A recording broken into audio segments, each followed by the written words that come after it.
Halo, dan selamat datang kembali di penjelajahan kita. Hari ini kita mau bahas bab 10 dari Zero to One. Judulnya lumayan bikin penasaran nih, mekanisme mafia. Betul, agak provokatif ya judulnya. Iya kan? Nah, kita sering mikir, apa sih yang bikin tim startup itu bisa solid banget? Bukan cuma, ya tahulah, kantor ada beanbag, ada meja pingpong gitu. Fasilitas itu mah gampang ditiru ya. Benar, tapi ini lebih dalam.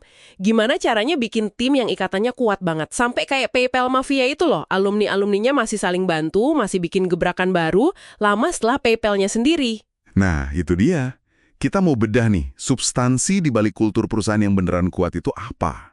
Oke, Seringkali kan kita kejebak sama yang kelihatan di permukaan aja.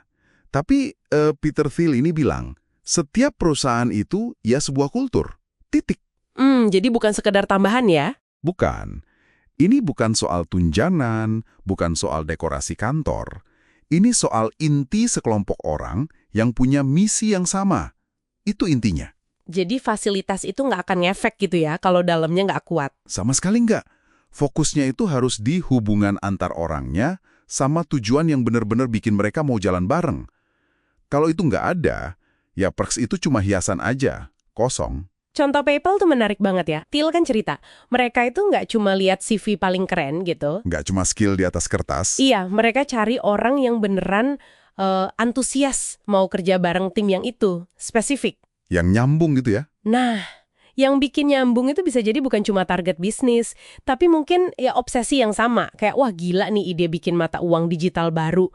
Atau bahkan hal unik kayak sama-sama suka buku fiksi ilmiah tertentu. Kayak Cryptonomicon atau Star Wars yang Thiel sebut itu ya. Iya benar, rasanya kan beda banget ya sama lingkungan kerja yang transaksional gitu. Datang kerja pulang, nggak ada ikatan emosi ke misi atau timnya. Betul banget. Dan ini nyambung langsung ke filosofi rekrutmennya Thiel. Ini penting banget. Oh ya, gimana tuh? Dia punya pertanyaan kunci nih buat rekrutmen. Kenapa kandidat hebat urutan ke-20 gitu ya, harus gabung ke perusahaan Anda? Kenapa milih startup Anda bukan perusahaan lain yang mungkin lebih gede, lebih stabil, atau gajinya lebih tinggi? Wah, oke. Pertanyaan bagus tuh. Nah, jawabannya, kata Thiel nggak boleh standar. Nggak bisa cuma bilang, oh kita ada opsi saham, atau nanti kerja bareng orang pinter. Itu semua, ya generik lah. Semua juga bisa nawarin itu. Jadi jawabannya mesti lebih personal gitu, lebih spesifik ke kenapa perusahaan ini cocok buat orang itu. Tepat.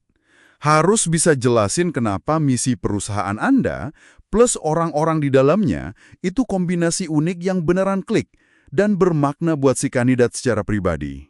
Bukan sekedar perang fasilitas atau gaji ya berarti. Bukan. Thiel justru saranin, janjikan sesuatu yang lebih fundamental. Kasih kesempatan ngerjain sesuatu yang tak tergantikan. Jadi kontribusinya itu krusial. Dalam mecahin masalah yang unik juga ya. Iya, dalam mecahin masalah unik, bareng sama orang-orang hebat lain yang visinya sama. Ini kayak nawarin panggilan, bukan cuma pekerjaan. Paham, paham. Makanya disebut mafia ya, bukan arti kriminalnya, tapi soal loyalitas internal yang kuat banget itu. Betul, identitas kelompoknya kuat, jaringannya hidup terus walau keluarga utamanya udah nggak ada. Kayak alumni PayPal itu. Menarik. Terus gimana cara bangunnya di dalam tim? Ada ide dari Max Levchin kan ya, salah satu pendiri PayPal juga. Ya, soal kesamaan personal di awal. Nah, itu gimana maksudnya?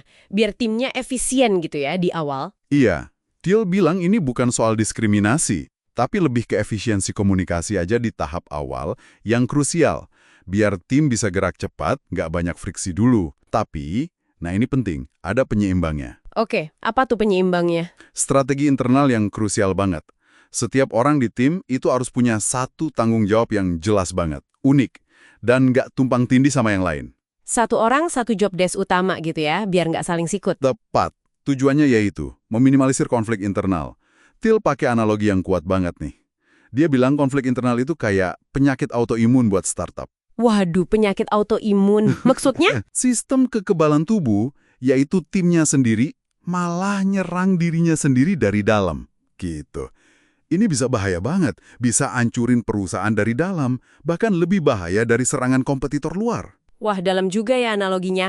Jadi kalau kita rangkum nih, bangun tim mafia yang solid itu intinya bukan soal kantor keren atau fasilitas mewah.